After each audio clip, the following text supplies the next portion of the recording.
read this book called Blind Spots, and pretty much what it talks about is uh, like the blind spots are like your psychological, uh, literally blind spots when you make decisions. So maybe you think one way, but it's actually you didn't consider the consequences, or you didn't consider who it affects.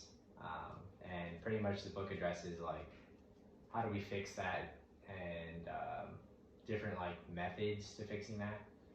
Um, and like one of the main thing it talks about in chapter 2 is system 1 and system 2 thinking.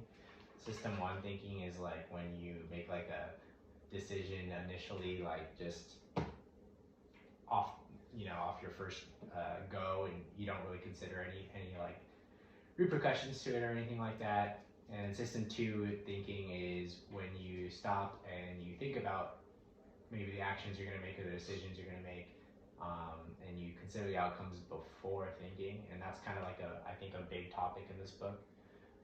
And then in chapter 8 is when they talk about all the different ways to like combat the blind spots in your thinking.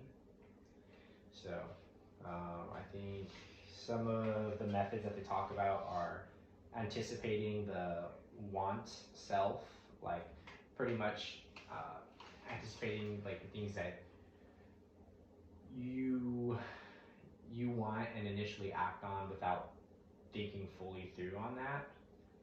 And in chapter 8, there's a really good quote where it says, recognizing your vulnerability to your own unconscious biases. So pretty much like having the capability to recognize like your weak spots or your biases in order to make like better decisions in the long run. And that's on chapter 8, page 138 for legality purposes.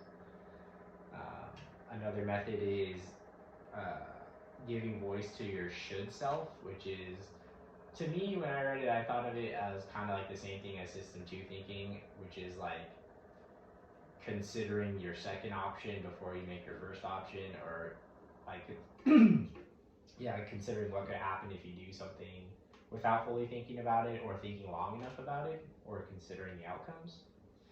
A third one, I'll just go over these quickly because I'm going to talk about 2 of them.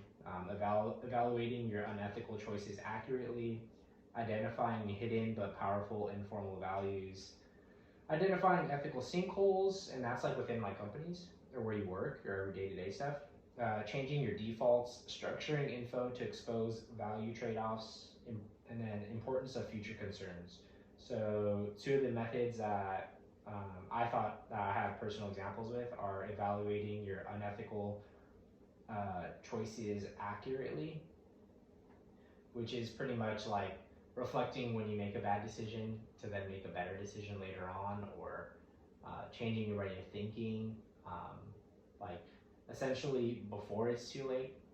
So, or if you do make a bad decision, having the capability to reflect on it and then change what you're going to do in the future.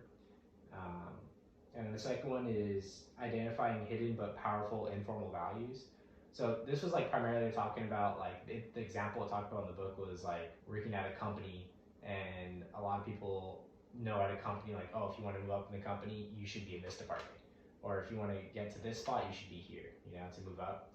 And sometimes like there's maybe unethical, or you have like a moral dilemma that comes up at a company that you don't really personally agree with, but like you have to make a decision, you want to stay at that company or you want to do what you have to do to move up. And so like, when I was working at the first survey company I worked at, like I felt like some of the jobs that we did weren't always like, I guess, ethical in the sense where I would tell you like, hey, like I spent 5 minutes working today and we made $3,800, because like the clients that we're working for have no idea what we're doing and like how quick and easy it is. Or like other times where like I'm like, hey, my boss had me go do this out in the field today. I don't think this was like technically legal, but like what is I supposed to do? Like not work so we can't pay our rent? So, it has to do with stuff like that, identifying hidden but powerful informal values. And then in my situation, reflecting on that was like, well, I worked there for 2 years and then realized like, okay, maybe this isn't like the greatest place to work in terms of my longevity of my career and only getting started. So I left that place, and now I'm a different company that has better internal morals and internal ethical values that we work at. Um, but yeah, that's essentially what the book's about. It's just talking about different scenarios that you can face and different ways to combat these scenarios. Um, I would say there's some things in the book that are interesting because I wouldn't necessarily agree with them. Like there's an example of like, oh, you're gonna go to a job interview, right? And you already are foreshadowing that the person interviewing you is going to ask about what another offer you have from another employer is, and you have an option of saying like, oh, it's 90,000, even though they really offered you 70,000, so you're lying. Or you can think of a more responsible action of like, I don't feel comfortable answering that decision. Um, but it was an example to like combat that was saying like, how would your mom feel if you told your mom that you lied at the interview?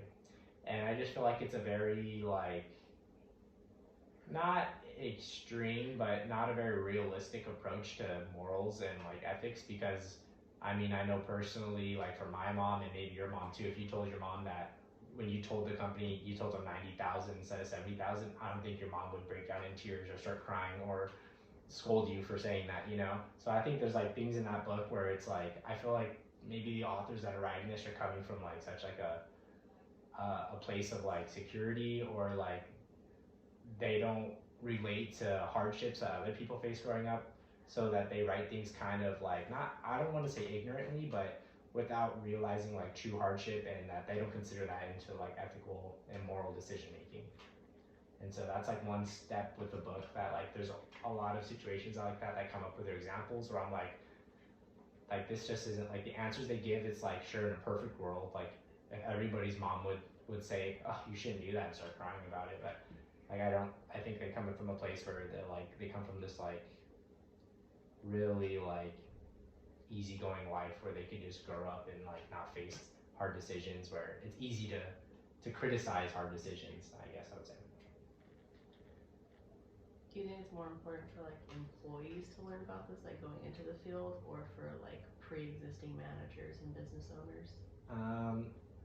I mean, I think it's important for both, because like both employers and then like let's say pre-existing managers are faced with ethical and moral dilemmas, and then also there's something called ethical fading, which is like over time you're more likely to uh, like make the wrong decision, even though you already have the thought in your head that you're going to be making the right decision over time, just because you're less likely to be critical of yourself and like criticize your thinking and reflective of your own thinking.